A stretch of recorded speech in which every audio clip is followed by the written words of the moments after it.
বাড়িয়ে মূল আলোচনায় চলে যাই।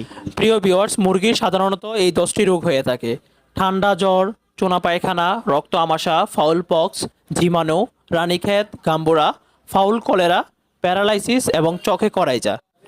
মুরগির ঠান্ডা, সর্দি, জ্বর রোগের লক্ষণ হলো মুরগি হা করে শ্বাস নেবে, মুরগির নাকে চিপ দিলে নাক দিয়ে পানি বের হবে, মুরগির নাকে মুখ দিয়ে পানি বের হয়ে লালা বের হয়ে ঝরঝর করে পড়বে, মুরগির গায়ে প্রচণ্ড গরম থাকবে এবং তার সাথে মুরগি খক খক করে সাউন্ড করবে।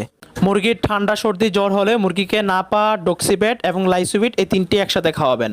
নাপা খাওয়ালে মুরগির শরীরে তাপমাত্রা কমাবে, মুরগির জ্বর কমাবে। ডক্সিবেটে মুরগির শরীরের ঠান্ডাজনিত সমস্যাগুলো আস্তে আস্তে কমিয়ে ফেলবে এবং লাইসুবিট মুরগির রোগ প্রতিরোধ ক্ষমতা বাড়াবে। তারপরে হচ্ছে মুরগির চোনা পায়খানা। আপনারা চোনা পায়খানা করলে একটি গোলযোগ বাকিয়ে ফেলেন, সেটি হচ্ছে চোনা পায়খানা করলে অনেকে এটিকে রানীক্ষেত মনে করে ফেলেন। আর চোনা পায়খানা দুই ধরনের হয়, একটি হচ্ছে চোনা পায়খানার সাথে যদি সবুজ পায়খানাও করে